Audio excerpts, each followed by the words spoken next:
So, all right, guys, so this is the Tekin Clinic. I'm sure we'll get some stragglers here in a little bit. We are broadcasting online and live, so we can say hi to everyone who's watching. Everyone can say hello. Hello, everyone. Hello, everyone. Yeah. So basically what I'm going to do is I'm going to go for a pretty brief PowerPoint presentation. I'm just going to go over some of the features of the new Gen 2 stuff, some of the settings, what they mean, how to use them, as well as the data logger feature, which I know trips up a lot of people. I want to show you how easy it is to use that tool and help you reduce your lap times on the track. So when you make changes, you'll actually be able to hear the change, see the change, and actually watch your lap times come down, and you'll know that that speedo change or the gearing change that you made was the actual reflection of that change. You're not guessing. Now, sometimes when you change tires, you're not really sure if it was the tires, or maybe the track just changed a little bit, so the track kind of met the tires you're using. You're not really sure. With the data logger, you've got facts in front of you. Things like speedo temp, motor temp, battery voltage. All that stuff is helpful. No, RPMs is the other thing that's kind of nice to see, especially if you guys are racing stock. So it sounds like half of you guys are racing stock. So we'll check out a couple of things on there.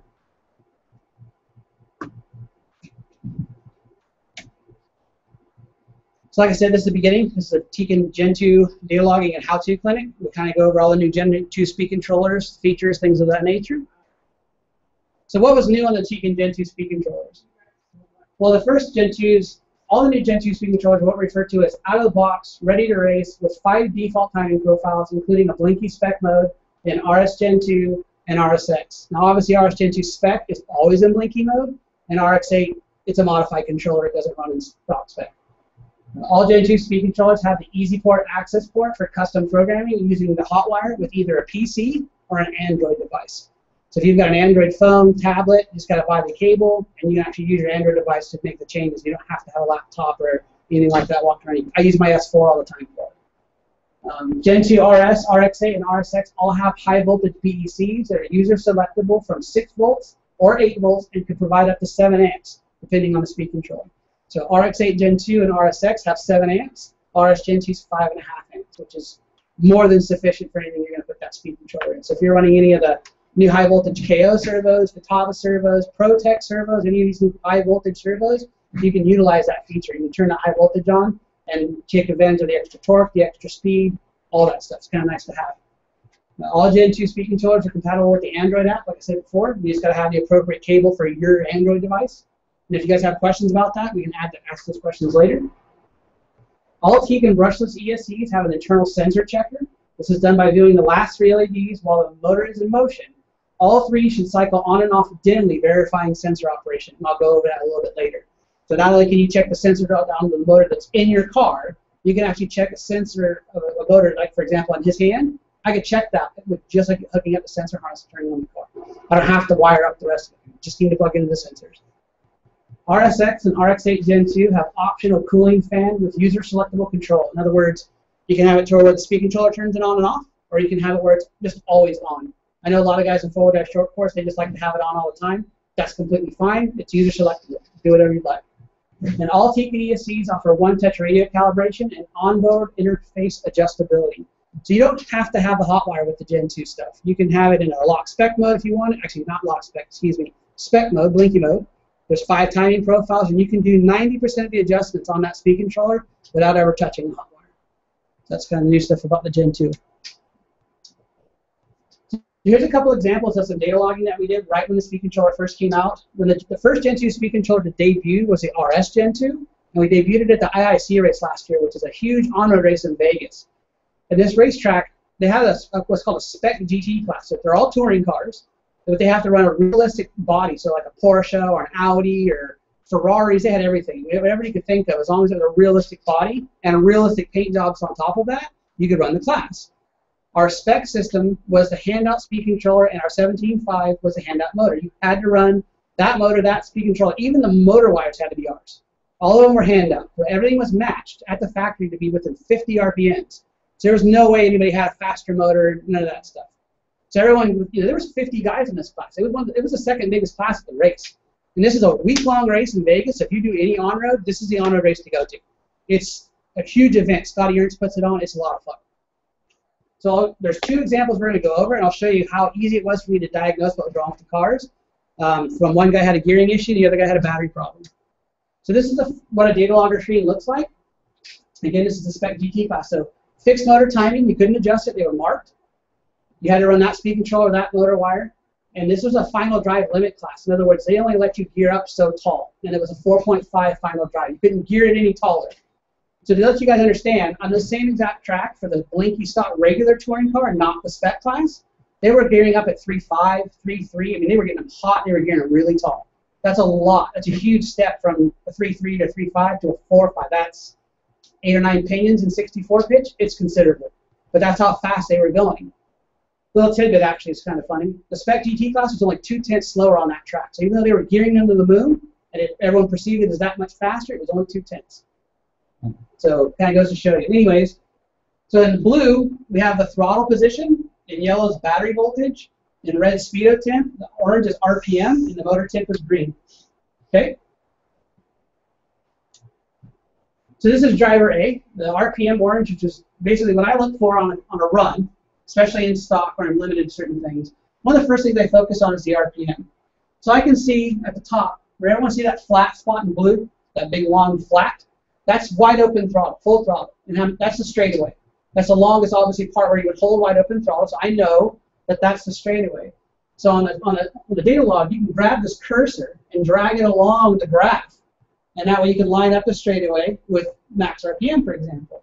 So when I look at this, I'm looking at this little hump right here. I call them camelbacks. So see how this one's kind of mild, kind of slow. This one he had to lift, it looks like, in traffic. I wasn't really watching the exact run. But all these look kind of soft. Not, nice gradual humps like a mountain peak almost. Just kind of mild getting there. This particular driver actually was, at the time, TQing practice, and he ended up TQing the first round of qualifying. But I was watching his car. He had a slightly different line through the S chicane, which led onto the straightaway. He was a little bit tighter, but because he was tighter, he had to go a little bit slower, and he scrubbed a lot of speed. So coming out of the corner, if the guys were close, they almost would overtake him on the straightaway, but not quite. He had really consistent lap times. And you can look at the data logger, and you look at his throttle position, you can check those laps in chunks. And almost every chunk looks the same, which shows you how consistent of a driver this guy was. And so what I was looking at was, I don't like the gradualness of this acceleration curve going this way. I think I can get it steeper, which means I can make the car accelerate harder. And I can tell that even though he's only limited to a 4.5 final drive, he's never topping out the motor.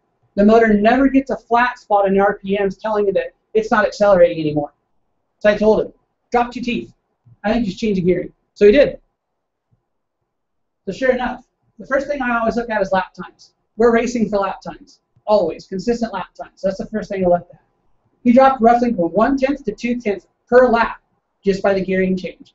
But I wanted to make sure that it was us. Make sure that the gearing change was actually the only thing he was changing on a car. Because on a carpet track, the more you run on the track, the more grip comes in. So I wanted to make sure that it wasn't the track coming in, but was it actually the gear change. So we looked. Now I have my flat spot right here, just briefly. But if you noticed, see how much steeper the acceleration curve is at the bottom? It kind of gets gradual at the end again, but how much steeper it is at the initial. It's a lot steeper. It's almost vertical.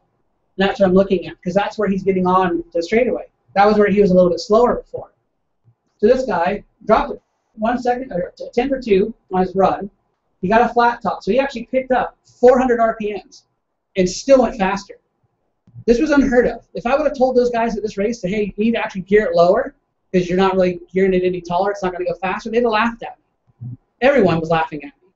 This guy actually believed what I was doing, trusted me, dropped 2 teeth, went faster, TQ'd the next round, picked up 400 RPMs, and not only that, his battery voltage finished higher. So his run didn't fall off at the end because of battery voltage like it had before. His battery voltage was still higher. His previous run stopped at 7.7 volts. This one was 7.89. A 2/10 doesn't sound like a whole lot in voltage, but in stock, every 10th of a volt counts, especially when it's at the end.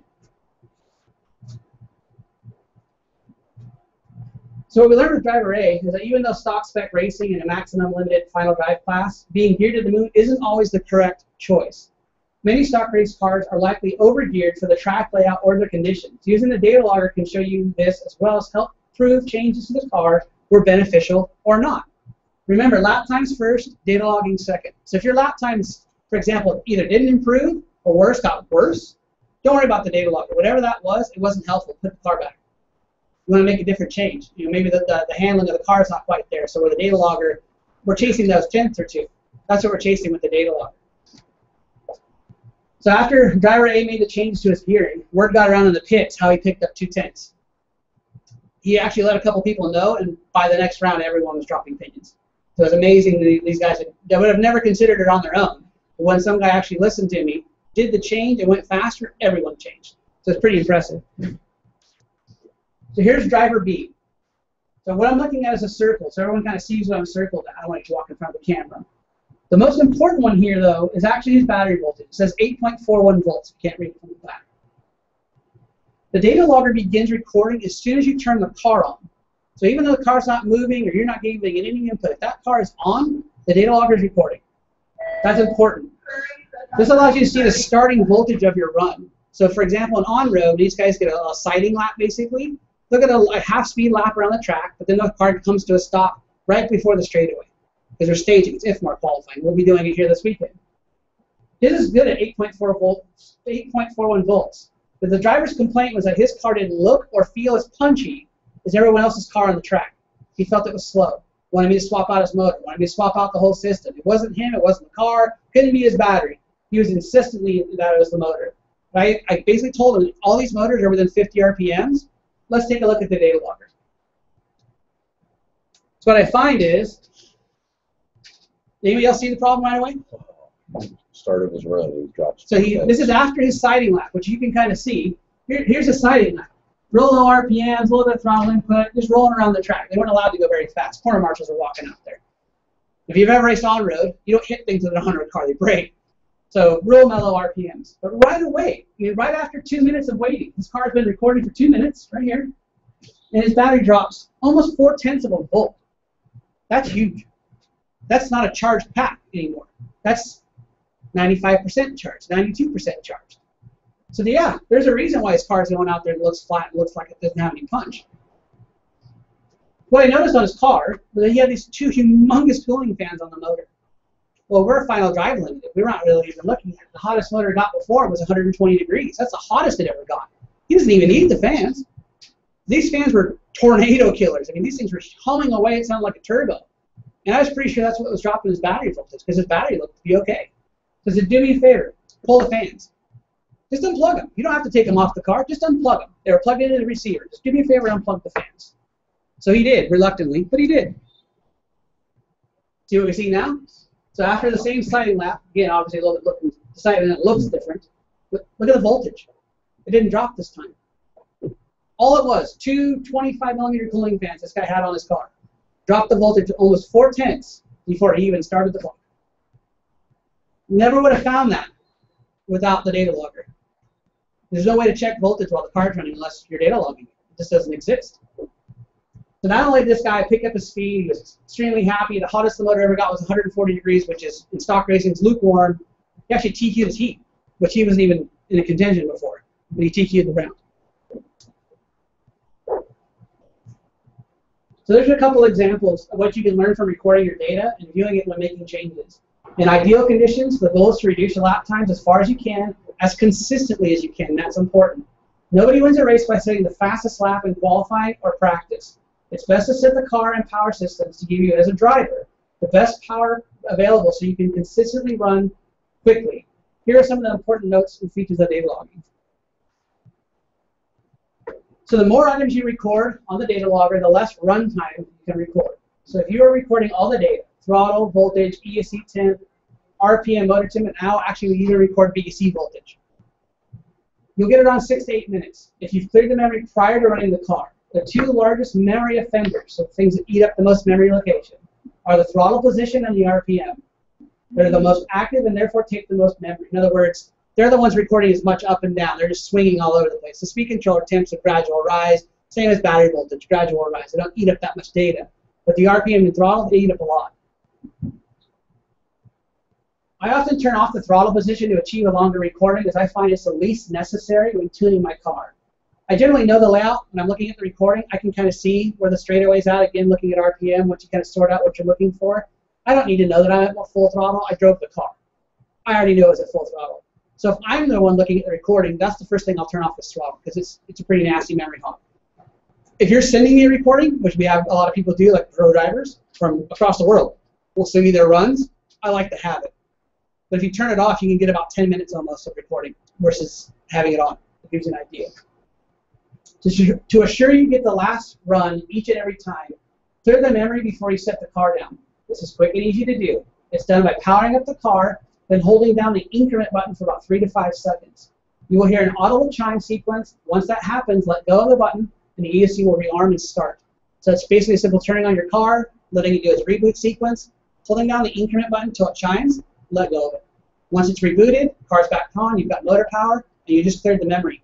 So if you're redoing that, what will happen is if you don't clear the memory, eventually the memory gets full, and you're not actually recording the last run. It won't self-delete. You've got to delete it yourself. If you'd like to see if your memory's clear, you can also do this really easy. Power up the car, press and release the increment button just one time. So just press it and let go. The more LEDs that are shown, so whether it's 1 to 7, there's 3 LEDs shown, it's how full it is. It's like a gas tank. What you want to see is just 1. So when you hit that button and only 1 LED is on, that lets you know that it's empty. Okay, if it's full, they'll all be on. Okay, again, just let it reboot, it'll reset, and you're good to go. Every time the power is cycled on and off, the recording is started and stopped. So if you turn the car on, let's say you're doing a slipper check, right? Turn the car on, do your slipper check, turn the car off. That's a recording. Whether it took you 5 seconds, whether it took you a minute. I've watched guys dope their tires with their car, and I see their tire doping recording, which is kind of hilarious. And like, how come I didn't record? I'm like, well, you doped your tires on the data logger. Why didn't you clear it? So just remember that if the car's on, it's recording. Not all motors on the market today are equipped with a temperature sensor. If you see odd data and or a flat line on the motor temperature screen, your motor likely isn't equipped. I know for a fact right now the D35 doesn't have it. I'm told the D4 doesn't have it. There is a motor that we probably won't ever see here, but there's a Corrali motor from overseas that doesn't have it either. So if you look at your data log and your motor temp's just flatline, or it's got some ridiculous temperature like negative 60 degrees, your motor just doesn't have the sensor. Don't freak out. But the downside is we can't record it. Obviously, all our Tekin motors have the temp sensor in it because it's an important feature. So just don't freak out if you don't see it, if you're not running a Tekin motor. Shame on you. So you can adjust the length of the time on the display, so you can kind of shorten the window and widen it out if you want to see more of the run. You can change the temperature conversion from English to metric. You can also choose 2-pole or 4-pole motors to correctly display the RPMs. That's really the only thing that won't display properly, is to see RPMs that don't make any sense if you're running a 4-pole. So choose, if you're running a 4-pole, just go in there and check the 4-pole box, make sure it's 4-pole. You can also adjust the resolution of the data logger as well. So note that the higher resolution, in other words, the higher the sample rate, the less you can record. And so if you want to just record, for example, just RPMs, you can turn off every other stream. You can widen that resolution, and you can record it for 20 minutes. It just, whatever you want to do, it's adjustable. Most of the time, we all want the maximum resolution. I want as much detail as I possibly can. So as a racer, generally, we crank it up. The data logs themselves can be saved in a file folder of your choosing. Now, I highly recommend that you save them to your My Documents folder, because that's usually one of the easiest things to find on your computer. You can also email these files to racers, teammates, or of course Tekin or any of our technical staff. I've had guys do this. RX-8 Gen 2, the guy's complaint was after 2 minutes the car would shut down. And he said it was happening religiously. I'm like, cool, do me a favor, go take a data logger and email that to me. So he did. Come to find out, he swore up and down his batteries were good. His batteries might have been fine. Either the battery was bad or his charger wasn't charging the batteries all up the way. Because as soon as I lifted the battery voltage, as soon as he turned the car on, it was 7 volts. So under a load, it'll get down to BEC, low voltage cutoff in a heartbeat. It'll hit 6 volts under a load. It's a short push truck. You bet it will. But he swore up and down everything was fine. He just wasn't catching the fact that his batteries weren't charged all the way up. So kind of a nice feature. And you can send that to technical support. You can email it to me. If you've got teammates that are running and you want to show them your run, you can email it to each other. Setups can be done the same way. So if you've got a really dialed two-wheel drive buggy setup that you really, really like, you can save that file and email it to somebody. Hell, you can post it on a website, share it on Facebook. You can do anything you want with the file. The display can also be printed out using the print button. Plus, there's a play button with adjustable playback speed. Can help you scroll through the run and visualize the track and data as it's being displayed. I do this a lot. So for example, if I'm at this track right now, I kind of get a feel for the layout in my head. I'll actually play that layout, and then as I'm driving, try to realize where my throttle points are, my braking points are. If I think my car's too inconsistent, for example, coming off the straightaway, if I see that my braking points aren't the same from one lap to the other, then I'll know that my car is not consistent enough. I need to work on the suspension. not so much my braking point. Don't get me wrong, you could be the one controlling that, obviously, but if you feel that you're not hitting the same braking point all the time, that's the way to verify it.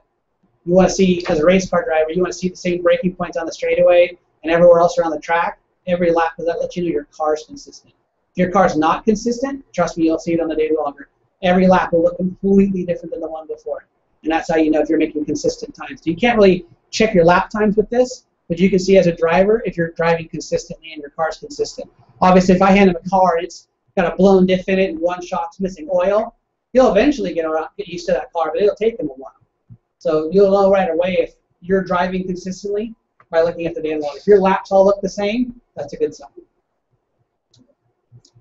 So here's some trouble codes. And this applies to every Tekin brushless speed controller that we have, including the Generation 1s. So your Tekin speed controller is an intelligent piece of equipment and will usually tell you what issue may keep it from working. So here's some codes. The first one right here, these are all be normal operations. I'm going to sweep this thing real quick. So this is just on, sitting what we refer to as idle. So you're going to see LED 4 is lit, and it's going to bounce to the left, which is actually showing your temp monitor, how hot the speed controller is. But this is normal conditions, no throttle input from you. This is just on, hanging out, chilling. This is spec mode. This is not locked spec mode. This is just regular spec mode. This is still roar legal, but this is just regular spec mode that you can get to right out of the default profiles. Matter of fact, all the Gen 2, RS Gen 2 and RSX come in this profile defaulted. So right out of the box, they're in blinking mode. This right here is your temp checker. So LED 4 is neutral, and it's going to bounce over. The more lights are shown here, the hotter your speed controller is. So it's always going to show one light, which is about 100, 120 degrees, give or take. The more LEDs that you see on that cycle over, the hotter your speed controller is. I'm okay with all of the controllers. If there's 6 LEDs and lower, I don't even care. That's fine. If I'm starting to see that 7th light, then I'll start wanting to look at my setup. Do I need to put a fan on this speed controller, for example? Things of this nature. The last two is going to be throttle. So you're going to see it starts at neutral, and as you give this thing throttle, the LEDs will ramp up, and at wide open throttle, they will flash quickly. Same with full brake, but it starts from the other side. So you can actually see if your speed controller reversed or something's wrong. You can tell, you can watch the inputs. If you're never sure if you're, am I getting full throttle on my speed controller? Did I calibrate it right? Hit full throttle. You'll watch it ramp all the way up, and when it hits full throttle, it'll begin to flash, as long as you hold full throttle. So starting from the left, that first fault code, if you first turn on your speed control and you see 3 LEDs to the right, that means neutral that you programmed into that speed controller is not what we're being told by the transmitter. We're seeing brake input. So either you bumped your neutral trim on your transmitter, or you forgot to radio calibrate the speed controller. And most often, you're on the wrong model. You all laugh, you all chuckle, we've all done it, I've done it myself, but you're on the wrong model. This is really common. The next one over, second from the left, is actually the opposite. It's just saying, hey, we see some throttle input. This is not the neutral you calibrated me with. I'm not going to arm. It's a safety thing. I'm sure everyone's seen an electric car run away off a pit table before. We don't do that. If we don't see neutral from the transmitter or the radio signal, when you turn that car on, it won't move. Period. The last thing I want is someone nicking their 8 scale and watching their thumb run through the pinion and spur because we turned on and they had their buddies over here messing with the trigger. Seen it. This is not the Tekin stuff, so we don't do it. The third one right here, this is no signal. We're not getting a signal from the radio system.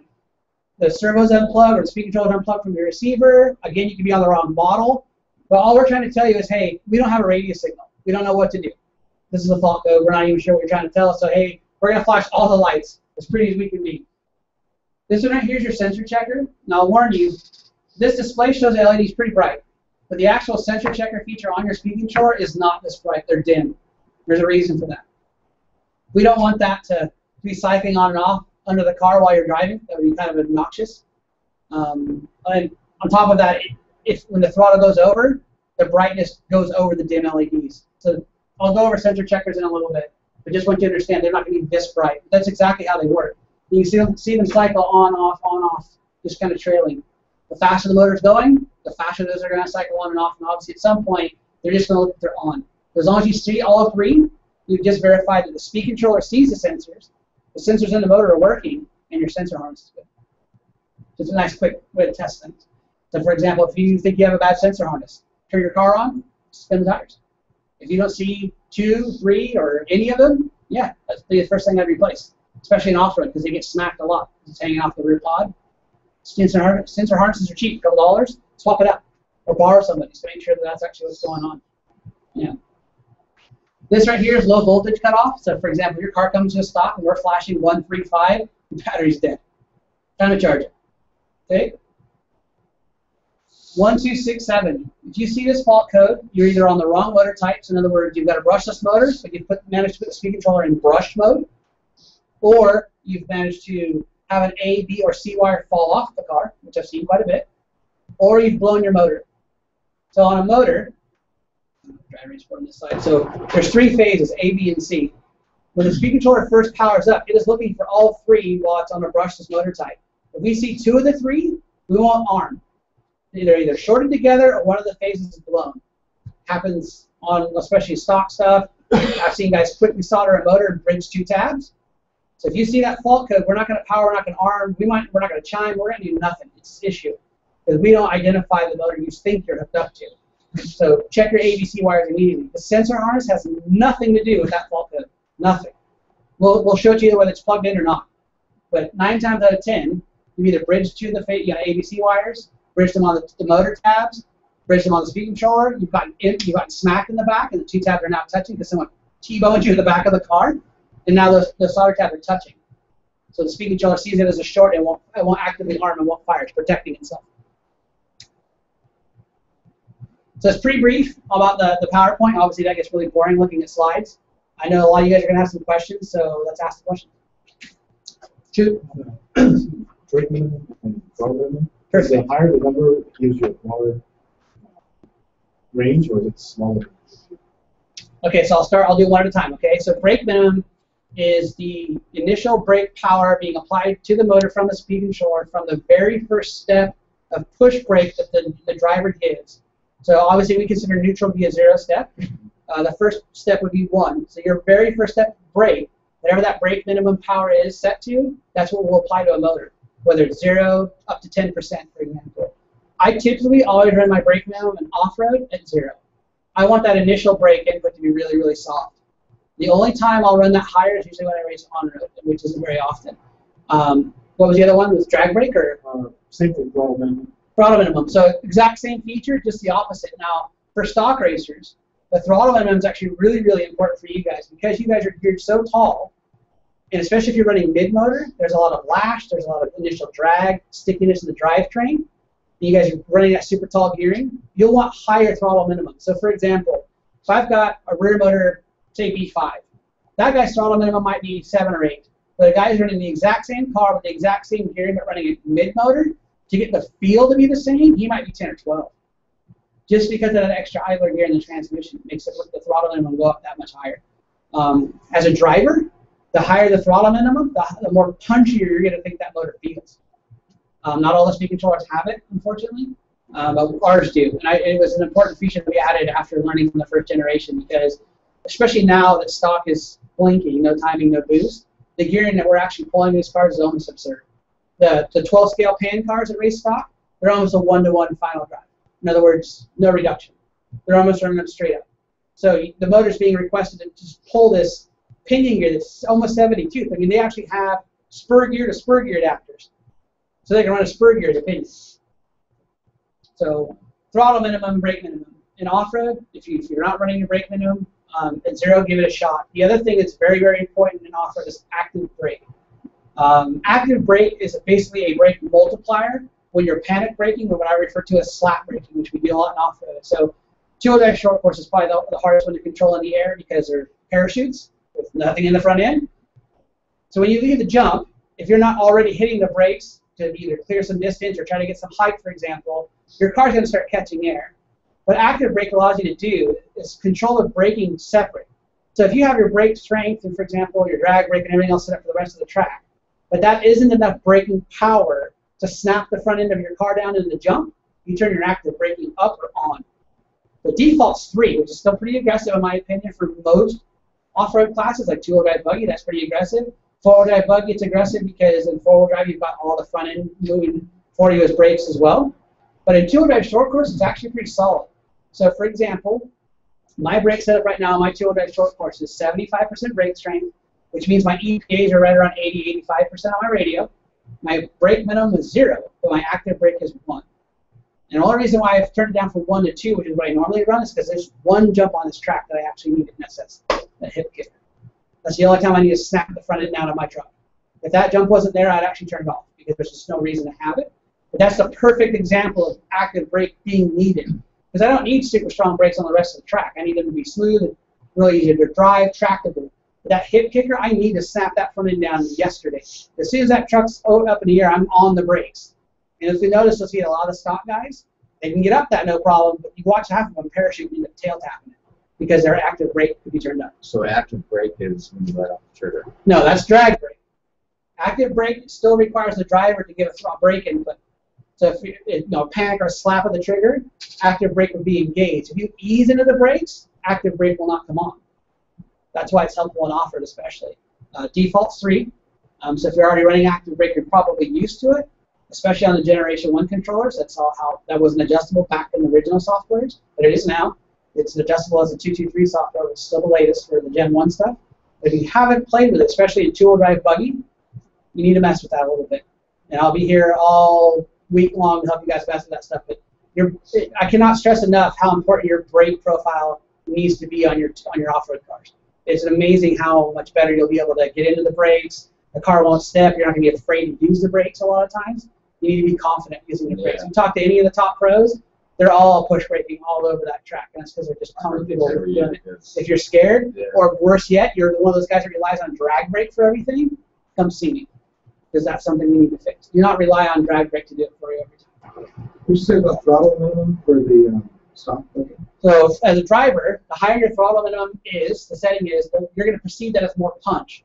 And how I set my car up for throttle minimum, I set the car down on the track, ready to go, or the track or the ground or whatever, but it's ready to race. In other words, the only thing it's missing, maybe a body and short force, but if it's a two-wheel or a four-wheel or anything else, I want that car ready to hit the track. So the tires I'm racing with, the gearing I'm running, the whole nine.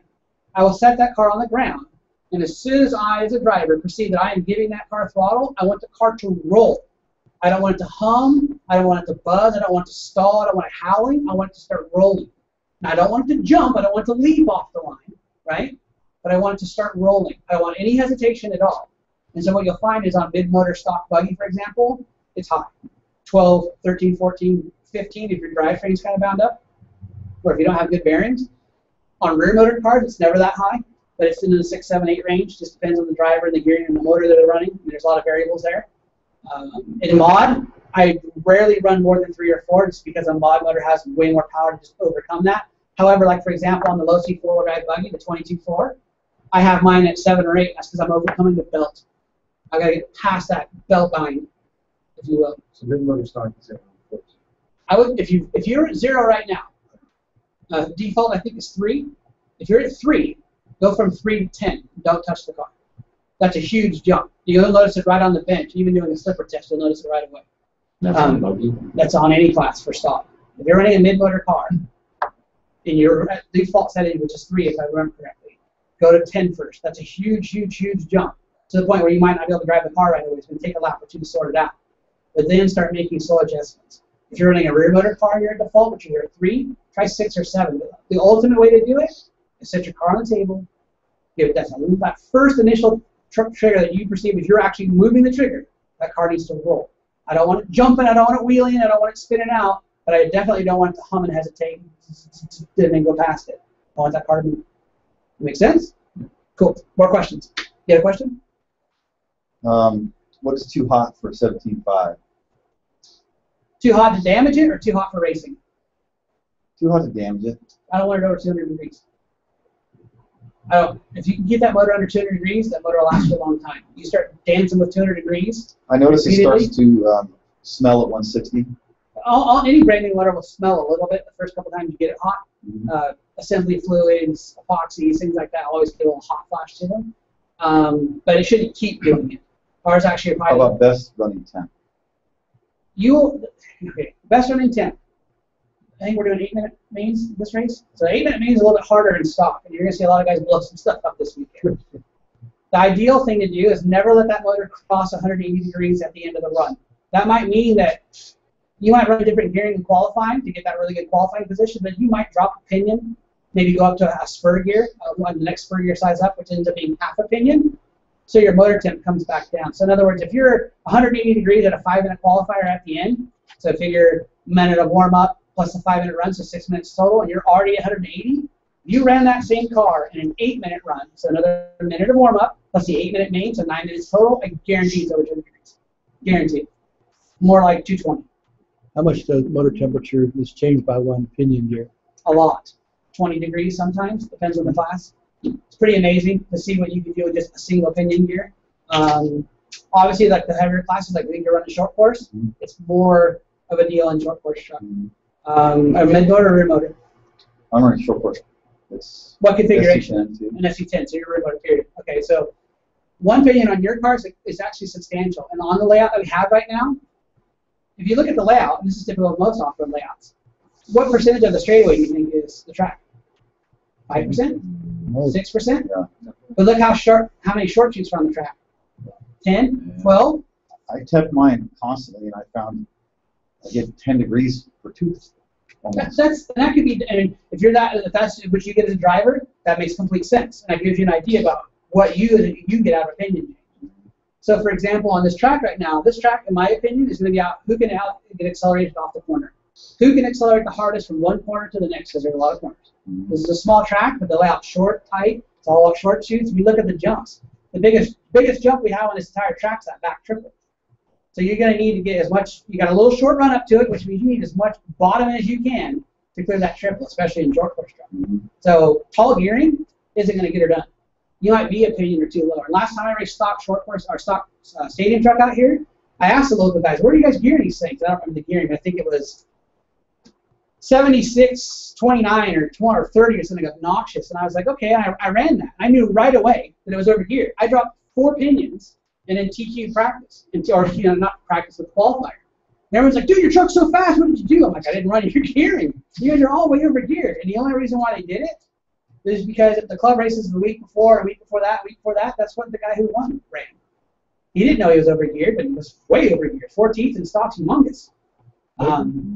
Our Gen 2 motors, for example, typically run best in blinky classes between 25 and 30 degrees on the cam.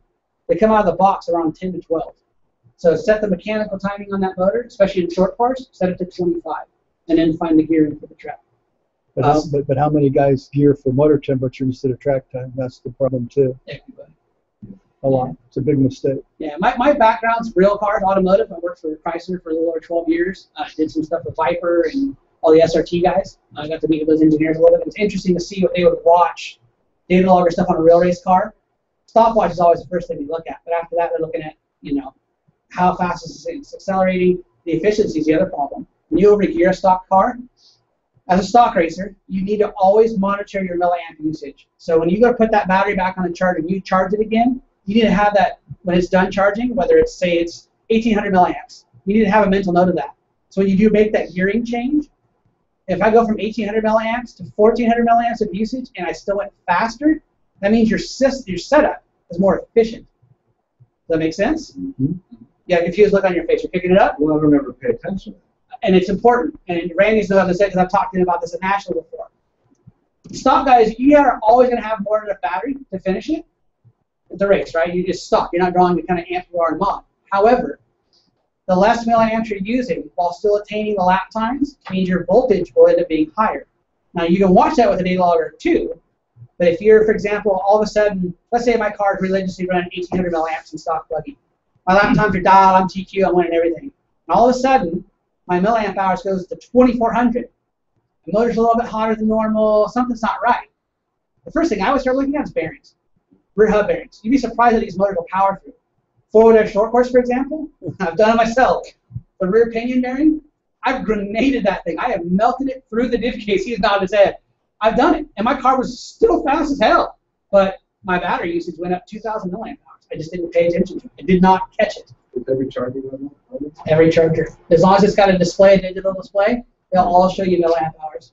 And if you're not sure, if I don't know the charger, we'll find someone else who shows you how to use it and find out where that's at. But generally, it's next to time, the seconds of charge. It's usually right around that. There'll be battery voltage, milliamp hours, time charged.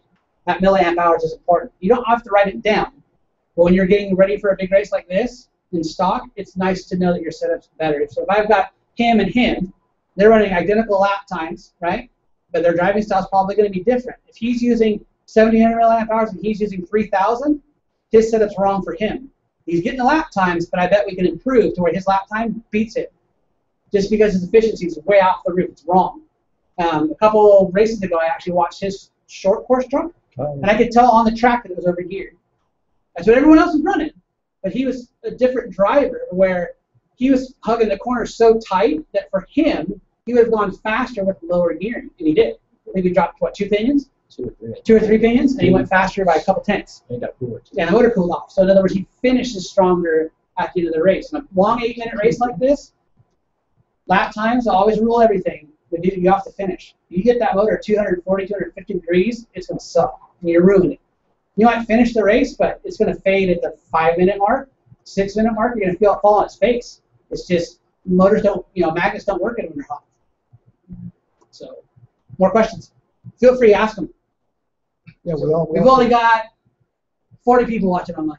we also TQ'd after we dropped that 3 pinion race too. But yeah, I wasn't sure. I wasn't gonna brag about it. But yeah, and I did really well at that race. So. Yep. Question? So you're talking about active braking? Yep. And where it's applied. So like on this track, we have a hip section Yes. on the driver's stand. Yep. That would be a good place to try. Right? That is the only place that I'm probably using active brake the way I drive. I don't tend to drive super strapped or super punched. I know some may perceive it that way, but I tend to consider myself a little bit smoother of a driver unless I get kind of aggressive and a little annoyed and pissed off maybe, but who doesn't? But generally speaking, yes, on that track, that's probably the only place you'd use active braking aside from the loop around the end of the straightaway. If you're racing someone to that corner, that quick 180 before the chicane, if you're trying to beat them to the inside, you'd probably slap into active braking in a panic. You would definitely get there. But again, try it. Every class is different. Active braking is only working in censored-only mode, so it's not a feature on the RX-8. But let's face it, if you're running an RX-8 in a short course, you don't need more brake. Brake is not a problem. We already have more brake than we need. So, question? Me? No? You? Yes. Well, I have one question. The Sure. active brake, is that only engaged when it's full, like when you slap it, or is that like? I won't release the actual percentage, even though I know it, just because someone else might be watching this and they don't want to give away our features. Yeah. I will say that basically, if it's more of a speed thing. Yes, you have to cross a certain percentage of input, but if you get to it extremely quickly, so let's say you go from 0 to 70% brake right now, active brake's on.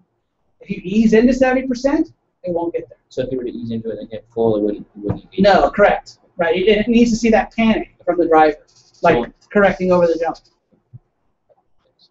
Question? Yeah, we had a situation a couple weeks ago where we tried to power up the car to run the throttle and it wouldn't throttle up. Mm-hmm. And the ESC said there was a motor problem. Yep. What goes wrong on those motors at that new tech side? Is it's crossed over or shorted out in the motor? Or? It depends on how the motor failed, but essentially, I'll go to the dry race board, which is going to suck for everybody offline, but I'll deal with it later. So the motors that we run are all 3-phase, right? Everyone understands ABC phases? Yep. No? Does someone say no? Yeah. Okay, well, your motor's a 3-phase motor, right? So you're going to have, here's A, B, C. Those are your 3 phases, right? Now, as a driver, you see them all here. Solder tabs, right? Yep. A, B, C.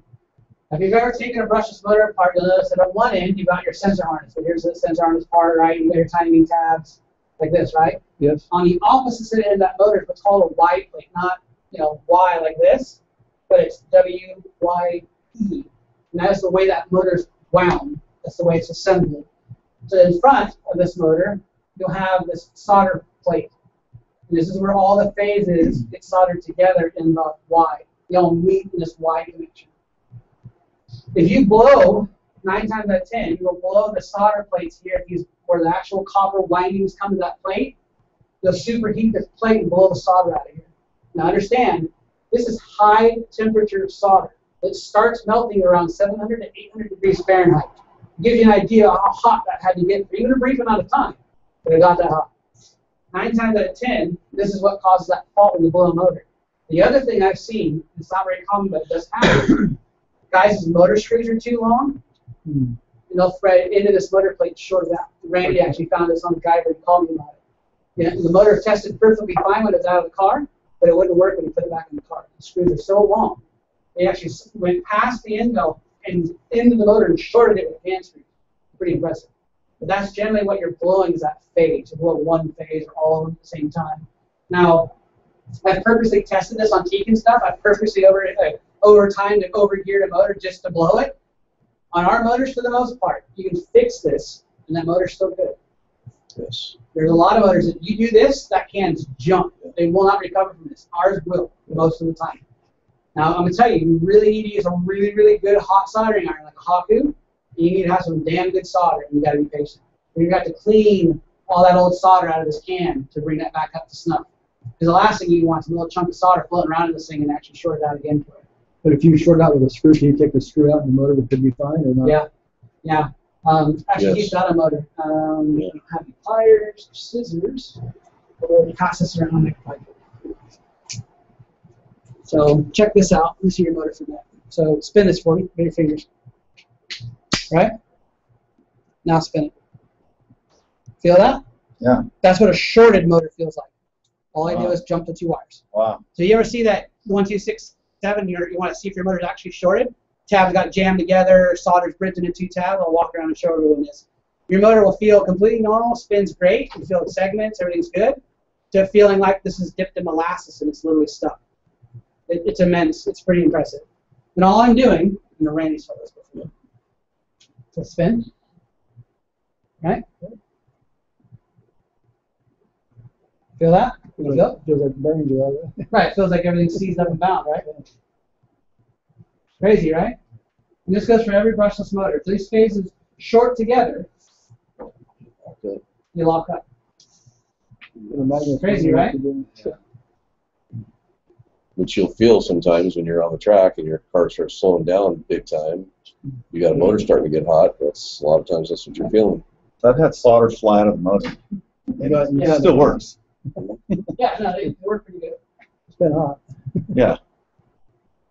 The whole place Crazy, right? is smelling.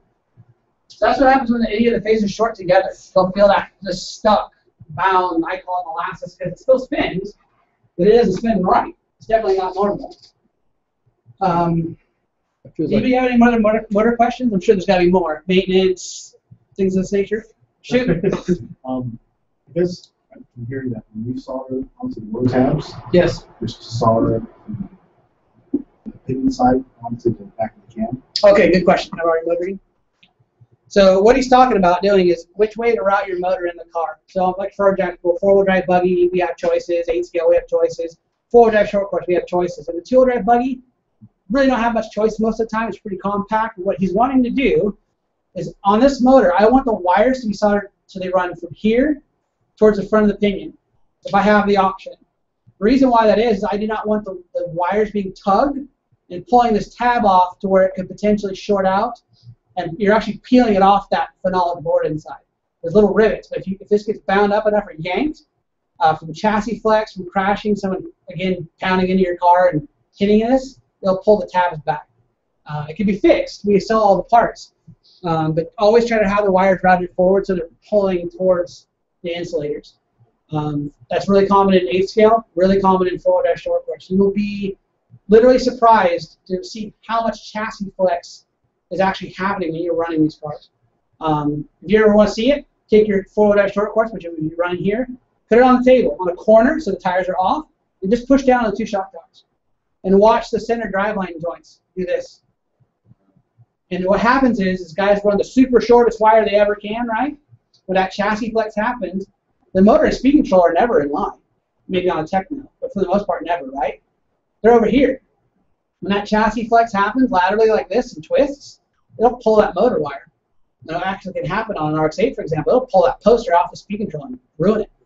If any of those posts come loose and touch another post, that's a bad day. It's not good. So the other thing is the tabs will pull off on the motor while you're driving, of course. It's never when it's on the bench, right? They'll touch together. They'll arc, which kind of lightly tacks them together. Now your motor's shorted. Here's what sucks. As a driver, you're going to try to drive it. It's going to have no power. It's going to be completely gutless. If you keep driving it, you're going to have a worse day. It's going to blow the speed up. So if your car all of a sudden has no power, no guts, Stop hitting the trigger. Save yourself a couple $100. You know what I'm saying? I mean, it's amazing what we're able to do with this stuff. It's fantastic. Like a 4-wheel drive short course, for example, that is the worst load in RC racing right now for AMCO. We have one of the heaviest vehicles, we've got some of the fastest motors, and we have the least amount of voltage. We're running a 1.5 turn motors in this trucks. 1.5 turn. So that's a 17.5. We're talking 1.5 turn 4-pole on 7.4 volts. 100 amps easy all day long. There's a reason why we recommend 40C or higher battery packs in our stuff. With Tekin's all about competition grade electronics. If you're running our competition electronics, we want you to run competition grade batteries for a reason, because we will give you all that power. There's some other manufacturers on the market that still current limit their stuff, even though their current limiter is off. If our current limiter is turned off, we're giving you a dead voltage short to the battery. We'll give it everything you want all day long. Question? Speaking of that, on wire, you know, obviously it's got to be important, the type of wire, the size of the wire you run, especially in stock. Yeah. What do you recommend on that? Okay, I get this question a lot actually, but it's not so much for what I run for stock or mod, it's for weight. So good question, I like it. My thing on wire, you can run small wire for weight or flexibility all day long, but here's how I want that checked. The speed controller's here, motor's here. If I grab between them, what I assume is the middle section of that wire, if that wire is as hot or nearly as hot as the motor is, that wire is too small. It's insufficient. I've seen 2-wheel drive stock guys try to run like 16 gauge. You're dancing with the problem right there. That's too small. 14 gauge would be okay. 13 gauge is okay. I still would recommend 12 gauge. If your car, if it's a weight problem, you need to lose that last 10 grams, cool, I get it. But if it's not helping you in the weight reduction department, run the biggest wire you can, because it's going to have the least amount of resistance, especially when things get warm. You know, you might be punchy and all that's all fantastic, great initially, but as that stuff gets, anytime we get heat in the electrical system, resistance comes up. You'd be surprised what motor wires will do, especially in bigger cars, but 17.5, you can feel it. You can feel a car between 16 gauge and 12 gauge if you're tuned into that car. If we swapped them back to back, you'd feel it. You wouldn't really be able to put your finger on what it was, but especially later in the run, it'd soften up on you.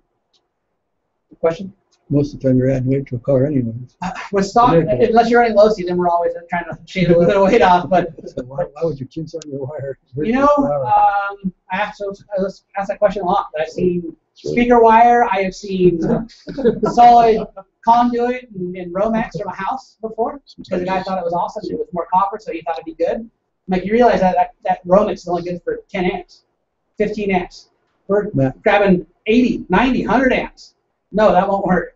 Hang on, he was first. Question. Go ahead, when it comes to batteries in stock racing, I'm hearing that what we've always thought about as being the fastest battery is the highest C rating. Starting to hear that that's not true. That the lower the C rating actually creates more heat, which then creates more power. Okay, I know what you're talking about. So what he's talking about is, everyone knows what C rating is on a battery, right? Okay, so technically speaking, the higher C rating your battery has when comparing one battery to the next. So let's say, for argument's sake, we're talking about two 5,000 milliamp hour 2S LiPos. One's 100C, this other one's 40C. I'm talking about continuous C rating, not burst. I don't care about burst charge at all, or burst C rating. It doesn't mean anything to me. What you'll find is that 40C battery will get warmer, which then lightens up the resistance a little bit. So LiPo batteries technically work better when they're hot. Okay, so that lower C rating battery is going to work harder, which then in turn warms it up inside, which then gives you more punch. The downside to this, though, is that you'll get to a point where it doesn't deliver the voltage as high as the 100C pack will. So again, I use a data logger for this, and I think I showed you that at one time. Maybe not you, might have been your wife. She had 2 battery packs, and one of them actually was performing better than the other. And she couldn't quite put her finger on what was going on. But the C rating actually wasn't the issue. It was the minor milliamp hour difference. So for example, if I have a 4300 shorty, right, 70C, 100C, and I've got a 5,000 milliamp hour, let's say it's a 50C. What you're going to find in stock, let's say, assume for argument's sake, those batteries weigh the same, but one's a full size and one's a shorty. If you can deal with the size of the battery, in other words, it's not going to affect the handling of the car, what you'll find is the 5,000 milliamp hour battery will finish at a higher voltage than the shorty will. Not because of the C rating, because the milliamp hour is higher. So on a battery, it's a fuel tank, right? So if I've got 5,000 milliamp hours, if I'm only burning 1,800 of a 5,000, that's less of a percentage of the total tank size than a 4,300. Does everyone get that? So in some cases, a higher milliamp hour, even though it's a lower C, will get you a faster run, which is what Randy's getting at. So what you're starting to see some of these guys do is they'll pick up a 35C Sport Pack, for example. It's 5,000 milliamps. It weighs the same grams as a 4,300 100C Shorty does, right? But the 5,000 finishes faster. It has more punch at the end of the run. Sometimes more punch straight up. It doesn't lose the punch, so... Correct. Because the voltage is higher, and the batteries are already warming up because it's working harder, so the resistance is low. Anytime I can get rid of resistance, that will always come back to me in punch. So, good question. Gotta have more questions, guys. Shoot. This was a chance. No, go ahead. What's your recommended bearing replacement for the 4600? On Pro 4, more often than you'd think, actually.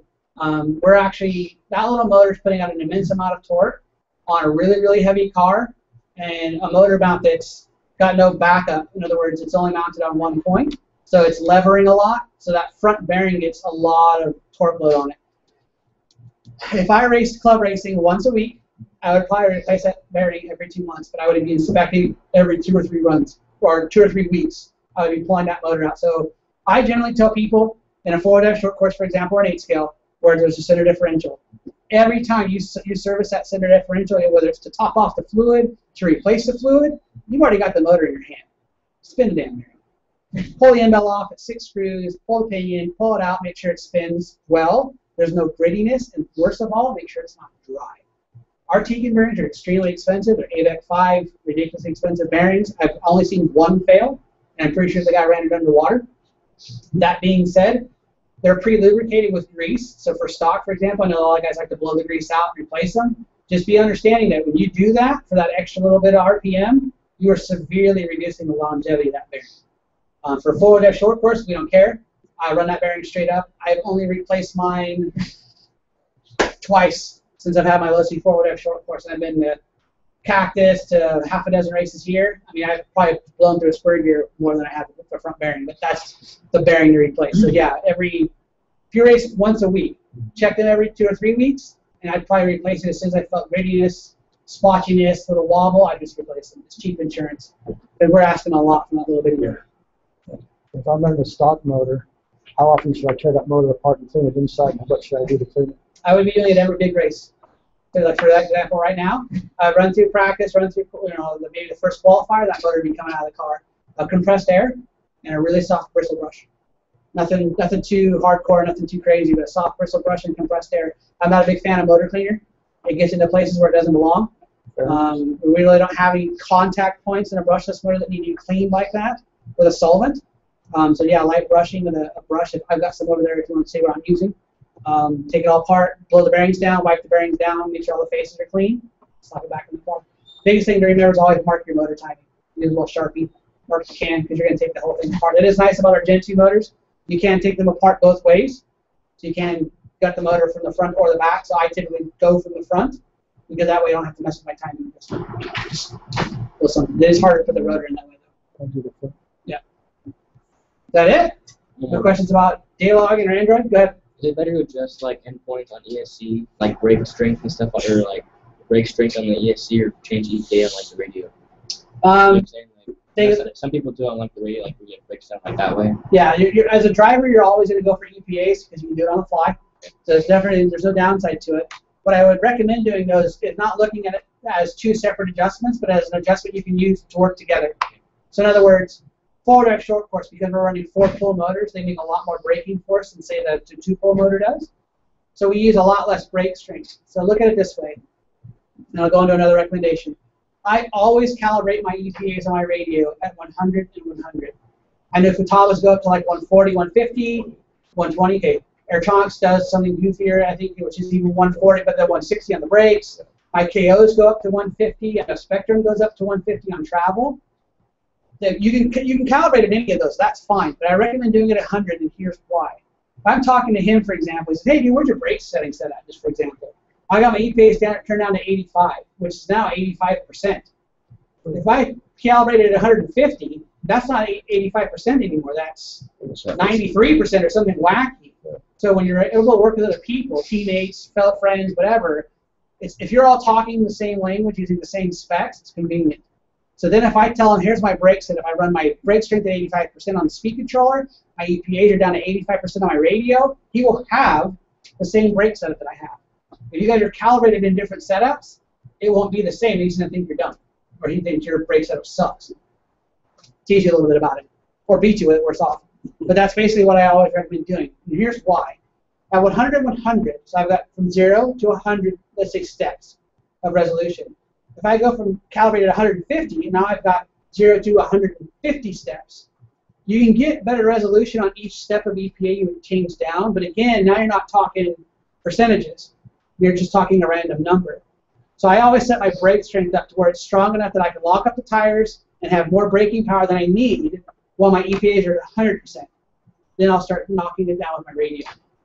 Make sense? So bring your ESC brakes up to where it It's enough braking power that I need it on the track, too much basically, bring it down. and then I use my radio to bring it down. That way, if there is ever a need on a fly, at a pinch, qualifier, whatever while I'm doing, if I need to bump that, I at least have more braking power to get. Make sense? Yep. Shoot. So a long time ago, I was taught when you do calibrate, like with a Futaba, you calibrate 100 and then you bump it up to the max from there, like 200, say 220. Yeah. And that always gave me a perception that it felt like it was faster on throttle. Sure. Because it would pick it up quicker. Yep. But in the last 3 or 4 months that I raced, I've stopped doing that and I just kept it at 100. Okay. And I felt like it made me faster.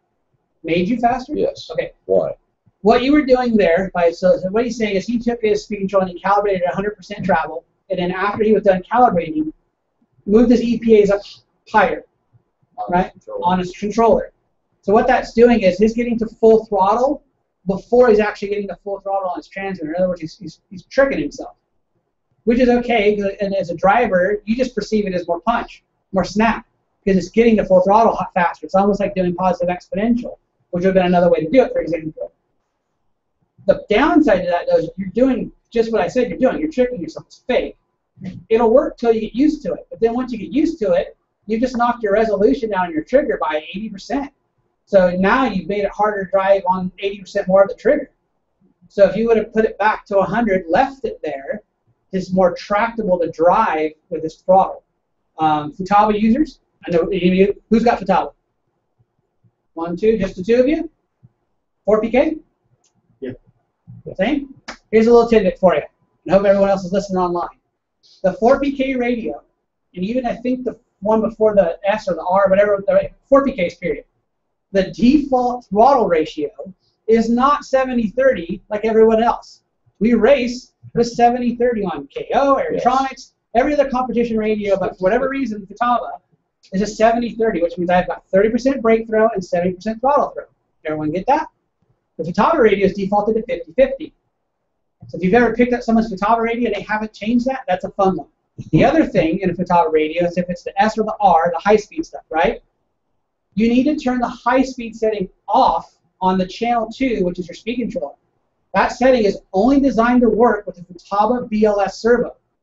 So if you're running a speed controller on that mode and you didn't realize what was going on, you were driving an extremely erratic speed controller. It's smoothed out there for you. Change it. I don't know how to get to the menu without a radio in front of me, but I can show you how to get there. But turn the BLS setting off on channel 2. Mode did that to me. Yeah. We learned that with Ryan Lutz when Ryan Lutz switched from KO to Futaba. That drove him completely crazy. It drove me nuts because I was on the phone with him the entire time. Nothing changed on the car other than the radio system, and that's what we finally figured out what it was. I had to read, I think it's on page 42 of the manual. I sat there and read the whole manual, but I think it's on page 42. And so that's something to consider because it's, as a driver, 50-50 feels wacky. Basically, everything's happening too fast. Extremely. Basically, your brakes are way too sensitive, and your throttle's just too punchy. It just doesn't feel right. Shorten up the stroke. Because you've changed the stroke of your radio. You only run 50-50 on a car that uses reverse. Rock crawl. We don't ever do it on a car that runs forward brake only. Never. Any actual competition grade radio, with the exception of Futaba, they come defaulted in 70-30. They all have the adjustment, but default is 70-30. Theirs is just 50-50. My only guess is it's because the Surface Group ran the software for the radio. My only guess.